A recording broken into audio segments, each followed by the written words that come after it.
तो स्वागत करता हूं मैं यहां पे टीच टू ईस्ट से जुड़े सभी बंदों का। और जैसा कि आपने जाना था कि पार्ट 1 और पार्ट 2 में हमने पढ़ा कि एक्सेल की विंडोज में किस किस तरीके के ऑप्शन होते हैं और row cell cell address cell column जैसी चीजें असल में होती क्या है।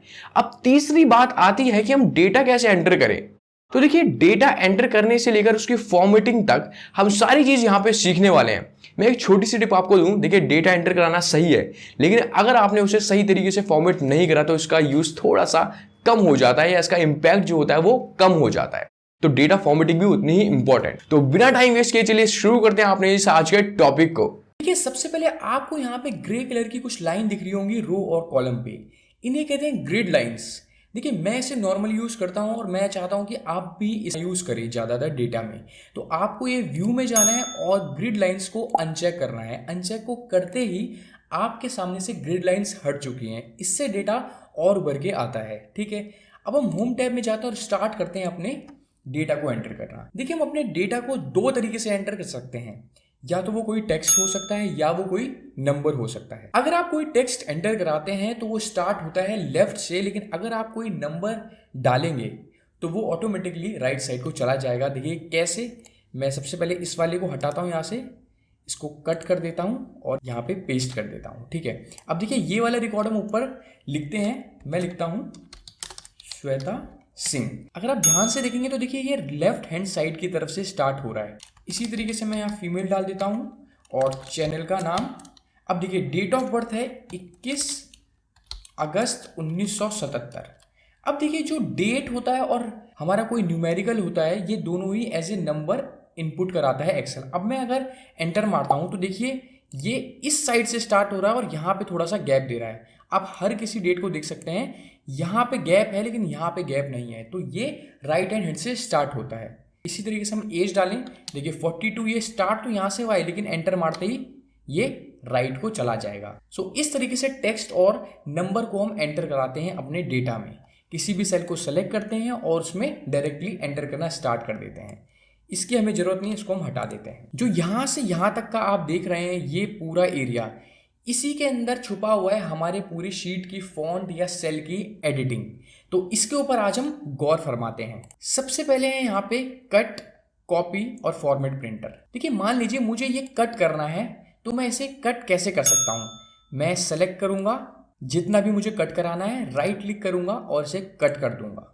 ठीक है, इस तरीके से हम इसे कट करा सकते हैं। और अगर हम चाहते हैं इसे कॉपी करना तो हम क्या करेंगे, इसको सेलेक्ट करेंगे, राइट क्लिक करेंगे और कॉपी करेंगे, और जहां पे हम इसे पेस्ट कराना चाहते हैं वहां पे कर सकते हैं।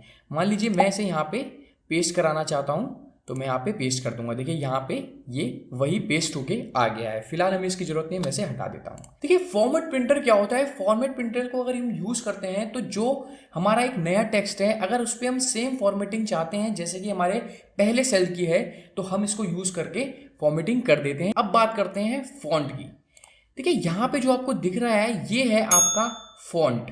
किसका फॉन्ट है? ये जो भी हम डेटा एंटर कराते हैं उसका फॉन्ट है। ठीक, अब देखिए मान लीजिए मैंने इस श्वेता सिंह को सेलेक्ट करा और मैं चाहता हूँ इसका फॉन्ट कोई और। देखिए अभी इसका कैलिब्री है, अब मैं चाहता हूँ कि इसका ये हो जाए एजेंसी एफबी, तो देखिए इसका फॉन्ट चेंज हो गया। इसी तरीके से बहुत सारे फॉर्मेट आपके पास यहाँ पे दिए गए हैं, अपने अनुसार आप इन्हें यूज़ कर सकते हैं। मान लीजिए मैंने ये कर दिया तो देखिए ये चेंज हो गया। ठीक है, इसके बगल में यहाँ पे आता है आपके पास फॉन्ट साइज, यानी कि पहला था हमारा फॉन्ट टाइप, यानी फॉन्ट का टाइप क्या रहेगा, लेकिन ये है फॉन्ट साइज, यानी जो आपने फॉन्ट एंटर करा रखा है उसका साइज क्या होगा। ठीक है, तो देखिए मैं सेलेक्ट करता हूँ सबको। देखिए जो भी आपको चेंजेस चाहिए आप उस पूरे डेटा को सेलेक्ट करेंगे। होगा क्या, अगर आप किसी एक को सेल को सेलेक्ट करते हैं और इस पर चेंजेस लाना चाहते हैं तो देखिए सिर्फ एक ही सेल छोटा हुआ है जिसका फॉन्ट साइज 10 हो गया है। अगर मैं पूरे को सेलेक्ट करता हूँ और फिर सेलेक्ट करता हूँ 10 तो देखिए पूरा ये छोटा हो गया। अब मैं करता हूँ 9 तो ये और छोटा हो गया। तो इस तरीके से ये चेंज होता रहता है और जितना आपको चेंज कराना है उतना आपको सिलेक्शन भी करना पड़ेगा। इसके बगल में अगर हम देखें तो देखिए ये आता है इंक्रीज फॉन्ट साइज और डिक्रीज फॉन्ट साइज। इससे क्या होता है, देखिए यहाँ पे फॉन्ट एक एक दो दो करके बढ़ता है, लेकिन इससे आप 2-3 एक साथ बढ़ा सकते हैं। देखिए मैं इसको क्लिक करता हूँ तो देखिए 2-3 नंबर का फॉन्ट अपने आप बड़ा हो गया है। इससे ये छोटा हो जाएगा। ठीक है, तो इन दोनों की मदद से आप बड़ा छोटा कर सकते हैं। अब इसके नीचे आए, देखिए ये है बोल्ड, इटैलिक और अंडरलाइन। आपने देखा होगा कुछ फॉन्ट होते हैं वो उभर के आते हैं, मतलब उनका जो साइज होता है वो थोड़ा मोटा होता है कंपेयर टू अदर्स, या उनका जो शेप होता है वो थोड़ा सा टेढ़ा होता है और में अंडरलाइन होती है। तो वो तीनों ही चीज़ें हम इनकी मदद से करते हैं। अब देखिए बोल्ड अक्सर हम क्या करते हैं अपनी हेडिंग्स को, तो देखिए मैंने करा है बोल्ड पे क्लिक, तो देखिए ये अपने आप थोड़ा सा इसका जो टेक्सचर है वो मोटा हो गया है। और अब अगर मैं इटैलिक में क्लिक करता हूं तो देखिए थोड़ा टेढ़ा हो जाएगा, टिल्ट हो जाता है। अंडरलाइन में क्या होता है, इनके नीचे एक एक लाइन आ जाएगी। अब देखिए इन सब के नीचे एक लाइन आ गई और ये अलग लग रहा है कि हाँ ये कुछ हेडिंग जैसा लग रहा है। अब अगर आप इसे चेंज करना चाहते हैं तो आप सेलेक्ट करेंगे और इन तीनों को क्लिक करेंगे तो ये देखिए अपने आप हटते रहेंगे। देखिए आपका जो डेटा है वो पहले की तरह हो गया है। ये है बॉर्डर। इसके यूज से हम अपने डेटा पे लाइनें ऐड कर सकते हैं जिससे कि बॉर्डर आ जाएगा। आपने देखा होगा कि जब भी डेटा होता है तो उसके बीच में दाएं बाएं हर जगह पे लाइनें होती हैं। वो कैसे आती हैं, इस ड्रॉप डाउन को सेलेक्ट करा और हमने करा ऑल बॉर्डर। देखिए सबके तरफ ऊपर नीचे दाएं बाएं बीच में हर जगह ये बॉर्डर आ गया है। और आप अगर चाहते हैं कि ये जो बॉर्डर है ये किसी में ना आए तो आप नो बॉर्डर कर देंगे।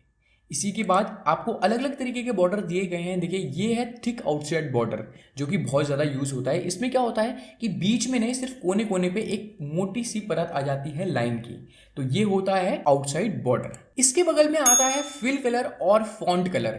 फिल कलर का मतलब ये एक सेल को पूरा कलर कर देता है और फॉन्ट कलर सिर्फ उस शब्द को चेंज करता है जो उसमें लिखा होता है। देखिए मैं इस पूरे को सेलेक्ट करता हूँ और जाता हूँ फिल कलर पे और यहाँ पे सेलेक्ट करता हूँ लाइट ग्रीन। तो देखिए ये सारे सेल जितने मैंने सेलेक्ट करे थे उन सभी के अंदर का पूरा कलर चेंज हो गया है। लेकिन जो फॉन्ट कलर है वो सिर्फ शब्दों को चेंज करता है। मान लीजिए मैं नीचे वाला डेटा सेलेक्ट करता हूँ और मैं जाता हूँ फॉन्ट कलर में और मैं चाहता हूँ कि ये मुझे दिखे थोड़े से डार्क ब्लू कलर में। ठीक है, ये मैंने सेलेक्ट करा तो देखिए ये मेरे ब्लू हो गए। तो जितना आपने सिलेक्शन किया होगा उस सब पे उसी तरीके का कलर आ जाएगा जो आपने सेलेक्ट करा होगा। तो ये अंतर है फिल और फॉन्ट कलर में। इसके बगल में अगर हम जाएं तो यहाँ पे आता है हमारे पास अलाइनमेंट। देखिए ये ऊपर 3 अलाइनमेंट है, टॉप, मिडल और बॉटम के लिए। यानी आप अपना फॉन्ट ऊपर देखना चाहते हैं, बीच में देखना चाहते हैं या बॉटम में। तो देखिए ये कैसे आपको अंतर दिखाता है। ये मैंने डेटा सेलेक्ट करा, मैं चाहता हूँ कि ये टॉप में दिखे। देखिए अब ये ऊपर पहुंच गया है। अब मैं चाहता हूँ ये मिडल में दिखे, तो देखिए मिडल में आ गया। और इसके बाद मैं चाहता हूँ कि ये बॉटम में आए, तो देखिए ये बॉटम में आ गया है। इस तरीके से ये आपके फॉन्ट को चेंज करता रहता है ऊपर नीचे। और इसको मैं फिलहाल मिडल पे करता हूँ। और नीचे जो इसके दिया गया है ये अलाइनमेंट है दाएं बाएं और बीच के लिए। अगर मैं इसे सेलेक्ट करता हूँ, देखिए फिलहाल ही लेफ्ट में है, तो अगर मैं इसे मिडल में करना चाहता हूँ तो देखिए मिडल में हो गया। मैं अगर इसे राइट में करना चाहता हूँ तो मैं इस पर क्लिक करूंगा और अगर मैं लेफ्ट में ही चाहता हूँ तो मैं यहाँ पे क्लिक कर दूंगा। इसके बगल में अगर हम जाएं तो यहाँ पे हमें दिखाई देता है ओरिएंटेशन, यानी आपका जो फॉन्ट है इसका ओरिएंटेशन कैसा होगा।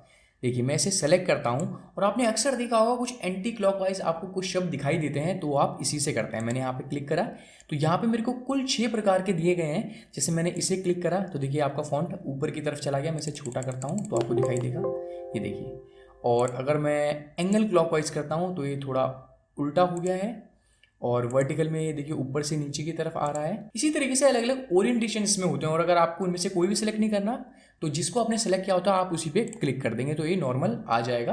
मैं इसका फॉन्ट थोड़ा सा बढ़ा देता हूँ। इसके ठीक नीचे है आपके डिक्रीज इंडेंट और इंक्रीज इंडेंट। देखिए आपने अगर इसे सेलेक्ट करा और आप चाहते हैं कि ये आपको बॉर्डर से थोड़ा दूर की तरफ दिखाई दे तो देखिए लेफ्ट हैंड साइड से ही थोड़ा दूर होता रहेगा। इंक्रीज इंडेंट पे क्लिक करता हूं तो देखिए जहां से इसकी स्टार्टिंग थी वहां से दूर हो रहा है। और अगर मैं डिक्रीज इंडेंट पे करता हूं तो देखिए अपने बॉर्डर लाइन के बिल्कुल पास आ रहा है। तो इस तरीके से इंक्रीज और डिक्रीज इंडेंट आप सेलेक्ट कर सकते हैं, क्योंकि अगर आपको दूर करना होगा यहाँ से तो आप बार बार स्पेस नहीं दबाएंगे इसके लिए। ठीक है, तो ये आप ऐसे यूज कर सकते हैं।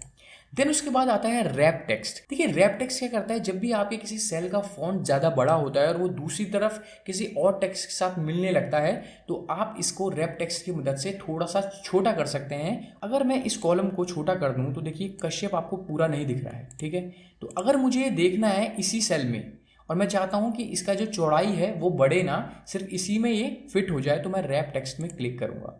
अब रैप टेक्स्ट में क्लिक करते ही देखिए क्या हुआ, इसने यहाँ से इसको बढ़ाया नहीं लेकिन ये इसने इसी में इसको फिट कर दिया है जिस तरीके से ये कर सकता था। अब अगर मैं इसका साइज छोटा करूँ तो देखिए आपको ये पूरा दिख जाएगा।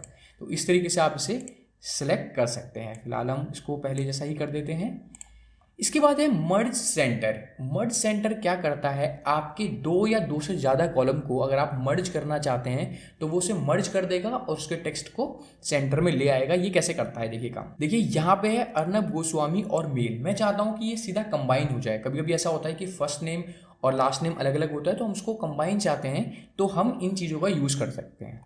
मैंने देखिए इस पे मर्ज सेंटर पे क्लिक करा। ये कह रहा है merging sales only keep the upper left value and discard the other value. इसमें प्रॉब्लम ये आती है कि इसमें जो देखिए पहला जो लेफ्ट साइड का जो सेल होता है उसमें जो वैल्यू होती है ये इसी को प्रेफरेंस देता है, बाकी उसके पीछे वाली को ये हटा देता है। देखो मैं इसे ओके करता हूँ। देखिए इसने क्या करा, अर्नब गोस्वामी को प्रेफरेंस दी और दो सेल के साथ मर्ज करके सिर्फ पहला वाला नाम दिया, जो यहाँ पे मेल था वो नाम इसने हटा दिया। तो इसमें ये प्रॉब्लम होती है। तो इसे यूज करना पड़ता है जब आपके किसी एक सेल में वैल्यू होती है और जो उसके साथ कॉलम होते हैं उन पे वैल्यू नहीं होती, जिससे कि ये ओवरलैपिंग का इशू ना क्रिएट हो। देखिए इसके बाद यहाँ पे आता है फॉर्मेट। देखिए जो भी हम यहाँ पे टाइप करते हैं इसका अपने आप में एक फॉर्मेट है। जैसे कि अगर मैं इसको देखूँ, ये एक नाम है, ये जर्नल फॉर्मेट में है। यहाँ पे अगर मैं क्लिक कर रहा हूँ तो एक कस्टम है और इसको मैंने सेलेक्ट करा तो ये भी जर्नल है। हालांकि ये एक नंबर में होना चाहिए, ठीक है। तो अगर मैं चाहता हूँ कि ये फॉर्मेट नंबर हो तो देखिए हम यहाँ पे जाएंगे और यहाँ पे नंबर पे क्लिक कर देंगे, ठीक है। अब देखिए नंबर पे क्लिक करने पे क्या हुआ, इसके आगे 2 जीरो आ रही है। अगर मैं इन्हें हटाना चाहता हूँ तो मैं यहाँ पे क्लिक करूँगा डिक्रीज डेसिमल में। मैंने क्लिक करा तो एक हट गया। अगर मैं दोबारा क्लिक करूंगा तो देखिए 2 डेसिमल एक साथ हट गए। अब देखिए डेट के फॉर्मेट को हमें कैसे चेंज करना होता है। मान लीजिए मैं चाहता हूँ ये 21 जो अगस्त है ये AUG मुझे पूरा दिखाई दे, ये 77 ये मेरे को 1977 दिखाई दे, मतलब पूरी डेट दिखाई दे। तो मैं यहाँ पे जाऊँगा और कर दूंगा लॉन्ग डेट। तो देखिए लॉन्ग डेट करते ही मेरे को सारा एक बड़ी डेट में शो होने लग गया है। और मैं ऐसे छोटी डेट में चाहता हूँ तो मैं शॉर्ट डेट पे क्लिक करूँगा तो ये मेरे को इस तरीके से दिखाई देगा। इसमें एक और एक इम्पॉर्टेंट फॉर्मेट है जो है हमारा करेंसी का। अब देखिए मान लीजिए मैं एक यहाँ पे करेंसी ऐड कर देता हूँ और इसको मैं सैलरी दिखाता हूँ और कुछ यहाँ पे नंबर डाल देता हूँ कि इन लोगों की जो सैलरी है वो इतनी है, ठीक है। इससे हम इस पर कुछ कर पाएँ। देखिए फॉर्मेट है। अब मैं चाहता हूँ कि ये सैलरी है लेकिन इसमें कुछ ऐसा दिखाई दे जिससे पता चले कि ये रुपी है, डॉलर है, क्या है। तो मैं यहाँ पे जाऊँगा और करेंसी पे क्लिक करूँगा। देखिए डिफ़ॉल्ट में यार रुपये का साइन है, मैं इसे चेक करूँगा तो देखिए रुपये का साइन आ गया। अब अगर मैं डॉलर का साइन चाहता हूँ तो देखिए हम क्या कर सकते हैं, नंबर फॉर्मेट में जाएंगे और यहाँ पे देखिए करेंसी के अंदर यहाँ पे सिंबल दिया है।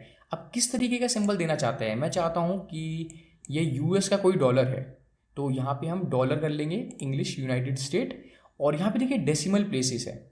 अगर हम इसको सेलेक्ट करते हैं तो यहाँ पे इस तरीके की 2 जीरो आएंगी, लेकिन अगर मैं चाहता हूँ 0 0 ना आए तो हम यहाँ पे 0 कर देंगे और ओके कर देंगे। देखिए अब यहाँ पे डॉलर आ गया है और यहाँ पे डेसिमल की वैल्यू भी नहीं आ रही है। तो इसको हम इस तरीके से यूज़ कर सकते हैं।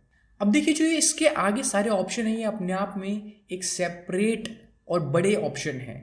इनको सीखने के लिए हमें एक नई वीडियो बनानी पड़ेगी जिसमें हम इनको डिटेल में सीखेंगे। तो आशा करता हूँ ये टॉपिक आपको बहुत पसंद आया होगा। अगर अच्छा लगा तो प्लीज इस चैनल को सब्सक्राइब जरूर करो और इस वीडियो पे लाइक और कमेंट करना ना भूलें।